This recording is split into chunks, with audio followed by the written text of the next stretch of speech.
نہ اپنا نکاح کر سکتا ہے نہ کسی کا نکاح کر سکتا ہے، شادی کی محفل میں شرکت نہیں کر سکتا، یہ بھی پابندی ہے۔ اور اسی طریقے سے خشکی کا شکار نہیں کر سکتا، خشکی کا شکار جنگل میں ہرن کا، نیل گائے کا، اس طرح کے جانوروں کا شکار نہیں کر سکتا۔ سمندری مچھلی جو ہے وہ پکڑ کے کھا سکتا ہے، وہ اس کی جو ہے وہ اجازت موجود ہے۔ لطیفے کے طور پر بعض لوگ جو ہے وہ، مجھے ایک بندے نے سوال کیا، ہم جو ہے وہاں پہ مرغی کھا لیتے ہیں، بریرل کھا لیتے ہیں، یہ شکار جائز ہے؟ تو یہ شکار نہیں ہے، یہ شکاری جانور نہیں ہے۔ شکاری جانوروں کی بات ہے، جو خشکی کے جانور شکار کیے جاتے ہیں ان کا گوشت کھانا جو ہے وہ جائز نہیں، جب آپ کے لیے شکار جو ہے وہ کیا گیا ہو یا آپ نے خود شکار کیا گیا ہو۔ تو یہ بنیادی طور پر 6-7 جو ہے وہ پابندیاں ہیں۔ میں نے کہا شادی یہ ازدواجی تعلقات کرنے سے باطل ہو جاتا ہے عمرہ اور حج، انسان کو دوبارہ کرنا لازم ہوگا، اس کا یہی کفارہ ہے، اور اونٹ کی قربانی بھی دینی پڑتی ہے۔ اور جو ہے وہ 3 یا 5 پہلی جو میں نے پابندیاں ذکر کی مردوں کے لیے، سلا ہوا لباس پہن لینا، بال کاٹ لینا، ناخن کاٹ لینا، سر کو ڈھانپ لینا، خوشبو لگا لینا، اور 3 چیزیں عورتوں کے لیے، اور 2 چیزیں ان کی 2 شامل کر لیں، ان کی بھی 5 چیزیں، نقاب پہننا اور دستانے پہننا۔ ان 5 کاموں میں سے کوئی کام جان بوجھ کے کیا جائے تو فدیہ لازم ہے۔ اگر غلطی سے ہو جائے، بھول کر ہو جائے تو کچھ نہیں۔ انسان کپڑا پڑا ہوا ہے تو اٹھا کے سر پہ رکھ لیا، پھر فوراً یاد آ گیا سر نہیں ڈھانپنا تو فوراً اتار دے، جیسے ہی یاد آئے اتار دے، انشاءاللہ کوئی حرج۔ غلطی سے جو ہے وہ بعض لوگوں کو ناخن چبانے کی عادت ہوتی ہے، جو کہ بری ہے، اچھی نہیں ہے، نہیں ہونا چاہیے، لیکن بہرحال جن کی عادت ہے وہ تو ان کے ساتھ خاص ہے۔ اگر اس نے چبانے شروع کر دیے احرام کی حالت میں تو جیسے ہی یاد آئے فوراً چھوڑ دے، فوراً چھوڑ دے، اس کے اوپر کوئی چیز نہیں۔ اسی طریقے سے بال کاٹنے کا معاملہ، اسی طریقے سے ناخن کا، اسی طریقے سے باقی خوشبو لگانے کا معاملہ، اگر بھول کر غلطی سے ہو گیا تو انشاءاللہ کوئی حرج۔ جان بوجھ کے کیا ہے تو پھر فدیہ لازم ہے ان 5 چیزوں کا۔ پھر دوبارہ 5 چیزیں میں گنوائے دیتا ہوں، مردوں کی بھی 5، عورتوں کی بھی 5۔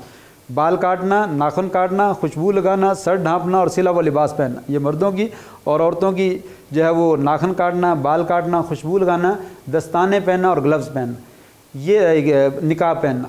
یہ 5 چیزیں جو ہیں اگر جان بوجھ کے کیا جائے تو ان کا فدیہ ہے۔ وہ فدیہ کیا ہے؟ 3 چیزوں میں اختیار ہے۔ جیسے ان کاموں کا ہو جائے، کوئی کام ارتکاب ہو جائے جان بوجھ کے، ضرورت پڑ جائے تو انسان کر سکتا ہے۔ کبھی سر پہ چوٹ لگ گئی ہے اور پٹی کرنی ہے تو بال کاٹنے لازمی ہیں۔ آپ اگر اسی طرح رکھیں گے تو زخم خراب ہو جائے گا، پٹی نہیں ہو سکے گی، تو آپ کو بال کاٹنے پڑیں گے، کاٹ دیں، کوئی حرج نہیں، بال کاٹ دیں۔ تو بال جب آپ کاٹ دیں گے تو آپ کو فدیہ دینا پڑے گا۔ کبھی سر ہے، زخمی ہے، یا کوئی سر کو پرابلم ہے، دھوپ ہے اور آپ سر ننگا نہیں رکھ سکتے، آپ کے لیے ضروری ہے کپڑا باندھیں، ورنہ آپ بیمار ہو جاتے ہیں۔ ڈاکٹر نے کہا سر کو ڈھانپ لیں، فدیہ دے دیں۔ ضرورت کے تحت کوئی کام کرنا پڑ جائے تو ان کاموں میں سے انسان کر سکتا ہے، اور اس کی جگہ پہ کیا کرے؟ فدیہ دے دے۔ فدیہ میں جو ہے وہ 3 چیزوں میں اختیار ہے۔ ایک تو یہ ہے کہ دم دے دے۔ دم کا مطلب یہ ہے کہ ایک بکرا یا دمبا قربانی کا جانور لے کر مکہ میں ذبح کر کے مکہ کے فقراء میں تقسیم کر دے، یہ دم ہے، یہ دے دے۔ نہیں تو 6 مسکینوں کو کھانا کھلا دے، 6 مسکینوں کو کھانا کھلا دے۔ نہیں تو 3 روزے رکھ لے، 3 روزے رکھ لے۔ ان تینوں میں سے کوئی کام کر لے تو فدیہ ادا ہو جائے گا۔ یہ 5 کاموں میں سے کوئی ایک کام جان بوجھ کے کر لیا جائے تو تینوں کاموں کا انسان کو جو ہے وہ کیا ہے؟ اختیار ہے۔ یہ ایک صحابی کا واقعہ ہے، کعب بن عجرہ رضی اللہ تعالیٰ عنہ، ان کا واقعہ ہے۔ ان کے سر میں جوئیں پڑ گئیں، ان کے سر میں جوئیں پڑ گئیں، اور اتنی زیادہ جوئیں پڑ گئی تھیں کہ ان کے چہرے پہ گر رہی تھیں، ان کے جسم پہ گر رہی تھی۔ وہ شدید پریشان تھے، آپ صلی اللہ علیہ وسلم اس کے پاس سے گزرے تو آپ نے فرمایا کعب یہ کیا حالت بنا رکھی ہے؟ کہا یا رسول اللہ بڑی مصیبت میں، مشکل میں پڑا ہوا ہوں۔ تو فرمایا جاؤ جا کر اپنے بال مڑوا دو، احرام کی حالت۔ کہا جاؤ اور جا کر اپنے بال جو ہے وہ مڑوا دو، اور پھر اس وقت آپ نے یہ 3 کاموں کا حکم دیا، یہ اذبح شاطن، او جو ہے وہ آتم 6 مساکین او سم 3 ایام، ایک جانور ذبح کر دو، یا پھر 6 مسکینوں کو کھانا کھلا دو، یا 3 روزے رکھ لو۔ تینوں میں سے کوئی کام کر لے تو انسان کا فدیہ جو ہے وہ ادا ہو جائے گا۔ یہ معذورات ہیں۔ اور شادی کے بارے میں نے ذکر کر دیا، شادی اگر کرتا ہے یا کرواتا ہے تو وہ باطل ہے، اس کا کفارہ توبہ اور استغفار ہے۔ اور جو ہے شکار جو ہے کر لیتا ہے، وہ ہمارے ہاں تو ممکن نہیں ہے لیکن مسئلے کی نوعیت سے ہے۔ اگر کوئی آدمی خشکی کے راستے سفر کر رہا اور جنگل میں شکار کر لیا تو اس کا کفارہ کیا ہے؟ اسی کی مثل جانور، جو حلال جانور ہم کھاتے ہیں، بکرے کی شکل میں، گائے کی شکل میں، اونٹ کی شکل میں، جتنی مالیت کا یا جتنے جسامت کا جانور شکار کیا ہے، اتنی مالیت اور اتنی جسامت کا جانور جو ہے وہ مکہ میں لے کر جو ہے وہ ذبح کر کے غریبوں میں تقسیم کر دے تو اس کا کفارہ جو ہے وہ ادا ہو جائے گا۔ یہ پابندیاں ہیں محظورات احرام جن کو ہم کہتے ہیں، یہ پابندیوں کا جو ہے وہ لحاظ رکھنا ہے۔ تو ہم نے جو ہے وہ اپنے میقات سے احرام باندھ دیا، جہاز میں تلبیہ پکارنا شروع کر دیا، لبیک اللہم لبیک لبیک لا شریک لک لبیک ان الحمد والنعمت لک والملک لا شریک لک۔ یہ میقات سے احرام باندھنے کے بعد جو ہے تلبیہ پکارنا، مکہ پہنچنے تک جو ہے وہ تلبیہ جاری رکھنا چاہیے، اور یہی سب سے افضل وظیفہ ہے، سب سے افضل جو ہے وہ ذکر ہے، سب سے افضل دعا ہے۔ اور بھی ذکر جائز ہیں، تسبیح، تکبیر، تحمید، جو بھی انسان کرنا چاہے، دروشی پڑھنا چاہے، سورۃ اخلاص پڑھنا چاہے پڑھ سکتا ہے، لیکن اس کی جگہ پہ یہ تلبیہ پکارے تو بہت اچھا ہے، اور بلند آواز سے پکارے۔ عورتیں اگر پست آواز میں پکاریں تو زیادہ اچھا ہے، ان کا پردہ بھی ہے، ان کی آواز کا پردہ بھی ہے، لہٰذا وہ آہستہ آواز میں پکار لیں۔ اس کا معنی کیا ہے؟ اصل میں اس کا معنی بڑا خوبصورت ہے۔ پورے حج میں بھی تلبیہ کہتے ہیں، اور احرام باندھنے کے بعد بھی مکہ پہنچنے تک بھی تلبیہ پکارا جاتا ہے۔ اس کے علاوہ دوسرے اذکار جو ہے وہ افضل نہیں۔ کیوں؟ اس لیے کہ حج کا جو مقصد ہے وہ سارے کا سارا اسی تلبیہ کے اندر، سارے کا سارا اسی تلبیہ کے اندر۔ لبیک اللہم لبیک، یا اللہ میں حاضر ہوں، آپ نے بلایا ہے تو میں آپ کی آواز پہ لبیک کہتے ہوئے حاضر ہوں۔ یا اللہ تیرے علاوہ کوئی بلانے والا نہیں، تیرے علاوہ کوئی یہاں پہ آنے کی توفیق دینے والا بھی نہیں۔ یا اللہ تو نے توفیق دی ہے تو میں آیا ہوں۔ بہت سے لوگ کہتے ہیں فلاں کی وجہ سے آ گیا، فلاں کی وجہ سے آ گیا، کچھ بھی نہیں ہے۔ آپ صلی اللہ علیہ وسلم مکہ کو روتے ہوئے چھوڑ رہے ہیں، مدینہ کی طرف ہجرت کی ہے، جب بیت اللہ کو دیکھا اور رو رہے ہیں اور کہہ رہے ہیں بیت اللہ تجھے چھوڑنے کو جی نہیں چاہتا، لیکن ظالموں نے مجبور کر دیا ہے، مجبور ہو کر تجھے جو چھوڑ کر جا رہا ہوں۔ چلے گئے۔ 6 سال کے بعد عمرہ کرنے کے لیے دوبارہ آئے، مشرکین مکہ نے درمیان میں رکاوٹ کھڑی کر دی، نہیں جانے دینا۔ آپ صلی اللہ علیہ وسلم صحابہ کرام کو لے کر 1300-1400 صحابہ کرام کو لے کر واپس پلٹے۔ حضرت عمر لڑنے لگے، یا رسول اللہ ہم حق پہ نہیں ہیں، ہم گناہ کرنے جا رہے ہیں، عمرہ ہی تو کرنا ہے۔ فرمایا کوئی بات، ہم نے معاہدہ کر لیا، واپس چلیں انشاءاللہ پھر صحیح۔ 6 سال کے بعد عمرہ کرنے آئے تو پھر واپس چلے گئے بغیر عمرہ کرنے کے۔ کیوں؟ میرے اللہ نے لکھا نہیں تھا، میرے اللہ نے اجازت نہیں دی کہ ابھی نہیں اجازت، اس وقت دفعہ آپ بھی عمرہ نہیں کرتے، نبی آپ بھی نہیں کر سکتے، آپ کے ساتھی بھی نہیں کر سکتے۔ سارے کے سارے احرام باندھے ہوئے مکہ کے قریب پہنچ کر مکہ سے واپس چلے گئے۔ بتلانے کا مقصد کیا ہے کہ یہ اللہ ہی اجازت دیتا ہے، توفیق دیتا ہے تو انسان کو ملتی ہے، وگرنہ اللہ تعالیٰ کی اجازت کے بغیر جو ہے وہ کوئی نہیں جا سکتا۔ بہت سارے لوگ دنیا دار مالدار موجود ہیں، نہیں موقع ملتا۔ بہت سارے لوگ ایسے ہیں جن کے پاس کچھ بھی نہیں ہے، اللہ تعالیٰ موقع دیتا ہے، لے جاتا ہے، اور عمرہ کر کے حج کر کے ماشاءاللہ وہ آ بھی جاتے ہیں۔ تو یہ اللہ کی توفیق ہے جی۔ ہم یہی کہا جا رہا لبیک اللہم لبیک، یا اللہ حاضر ہوں، آپ کی آواز نے، آپ نے ابراہیم سے کہا تھا پکارو، اور ان کی آواز پہ لبیک کہتے ہیں ہم حاضر ہیں، یا اللہ تو ہی بلانے والا ہے۔ لبیک اللہم لبیک لبیک لا شریک لک لبیک، یا اللہ تیرا کوئی شریک نہیں۔ کس چیز میں؟ تیرے بلانے میں بھی شریک کوئی نہیں، اور اگلی جو چیزیں ذکر کر رہے ہیں اس میں بھی کوئی شریک نہیں۔ لا شریک لک ان الحمد، یا اللہ تمام تعریفیں، والنعمت، تمام نعمتیں اور احسانات اور فضل، لک والملک، یا اللہ تیرے لیے ہیں، اور ساری بادشاہت بھی ساری کی ساری کیا ہے؟ تیرے لیے۔ 3 چیزیں ذکر کی، تمام تعریفیں، یا اللہ خوبیاں تو دینے والا تو تعریفیں بھی تیری ہی ہیں، نعمتہ، نعمتیں، ساری نعمتیں، انسان بنایا، صحت دی، جوانی دی، شادی کی، بیوی بچے دیے، کاروبار دیا، یا اللہ سب نعمتیں، حتیٰ کہ بیت اللہ آنے کی توفیق دی، یہ بھی نعمت، یہ سب کی سب کس کی ہیں؟ لکا، یا اللہ تیرے لیے ہیں۔ ان الحمد والنعمت لکا والملک، یا اللہ تیری ہیں اور بادشاہت بھی تیری ہے، حکومت بھی تیری ہے، حکم بھی تیرا چلتا ہے، تصرف بھی تیرا چلتا ہے۔ ان تمام چیزوں میں لا شریک لک، تیرا کوئی شریک نہیں۔ فرمایا یہ تلبیہ، ان الفاظ کو، معنی کو یاد کر کے دہرائیں تاکہ انسان کے دل میں رچ بس جائے، جب واپس آئے تو پھر اللہ کے علاوہ دل میں کوئی اور بسنے والا موجود نہ ہو۔ یہ مقصد اگر حاصل ہو گیا تو حج پورا ہوتا ہے، اگر یہ مقصد نہیں حاصل ہوتا تو میں سمجھتا ہوں وہ خالی ہاتھ ہی واپس آ گیا۔ اسی لیے کہا کہ یہ تلبیہ ہر جگہ پہ پڑھیں، منا میں پڑھیں، عرفات میں پڑھیں، مزدلفہ میں پڑھیں، اور بیت اللہ کی طرف جاتے ہوئے جو ہے وہ پڑھیں، پورے عمرے میں پڑھیں۔ تو یہ تلبیہ جو ہے وہ اپنے میقات سے احرام باندھنے کے بعد مستقل پڑھتے ہوئے مکہ میں جو ہے وہ پہنچنے تک پڑھنا ہے۔ پھر انسان جو ہے وہ مکہ میں پہنچ جاتا ہے۔ یہاں سے آپ جو ہے وہ چلے گئے، احرام باندھ دیا، تلبیہ پکارتے ہوئے جہاز چلا گیا، آپ کو ایئرپورٹ پہ اتار دیا، اور وہاں سے گاڑی کے ذریعے آپ اترتے ہوئے مکہ میں پہنچ گئے، ہوٹل پہ پہنچ گئے، ہوٹل سے آپ جو ہے وہ بیت اللہ میں آ گئے۔ سب سے پہلے مکہ میں جانے کے بعد جو ہے مکہ میں داخل ہو کر غسل کرنا مسنون ہے، وہاں پہ بھی داخل ہو کر بھی غسل کر لیں۔ احرام کی حالت میں غسل کرنا ممنوع نہیں ہے، احرام اتاریں غسل کر لیں، کوئی مسئلہ نہیں۔ احرام گندا ہو جائے، مجھے یاد آیا، گندا ہو جائے اس کو چینج کیا جا سکتا ہے، دوسرا احرام پہن لیں۔ عورت نے جو لباس پہنا ہوا، اسکارف پہنا وہ سارا اتار دے، دوسرا پہن لے، ضرورت ہے نہیں ضرورت نہ صحیح، ساری چیزیں چینج ہو سکتی ہیں، نیت چینج نہیں ہوگی، نیت انسان کی وہ موجود ہے۔ تو لہٰذا مکہ میں جائے، جا کر غسل کرے، اور غسل کر کے اگر ضرورت ہو آرام کرنے کی آرام کر لے، کھانے کی ضرورت ہے کھانے، لیکن اگر نہیں ضرورت ہے تو کوشش کرے پہلا کام جا کر جو ہے وہ بیت اللہ کا طواف کرے۔ مسنون ہے کہ جاتے ہی پہلے طواف کر لے، لیکن ظاہر بات ہے انسان تھکا ہوا ہوتا ہے، سامان رکھے ہوٹل میں، نہائے دھوئے، کھانا کھا لے، سکون کر لے، فریش ہو جائے، پھر اس کے بعد جو ہے وہ بیت اللہ کی طرف چلا جائے۔ بیت اللہ میں جانے کے بعد جو ہے پھر جو ہے وہ تلبیہ پکارتا رہے اور احرام پہنا ہوا۔ یہاں پہ ایک اور مسئلہ بھی یاد آ گیا مجھے، وہ یہ کہ جوتے کے بارے میں مسئلہ ہے، احرام پہننے کے بعد جوتا کون سا پہننا چاہیے۔ عام طور پہ لوگوں کے ہاں معروف ہے کہ کینچی والی چپل جو ہے وہ پہننی چاہیے، ہوائی چپل جسے ہم بولتے ہیں وہ پہننی چاہیے، اس کا کوئی ثبوت نہیں۔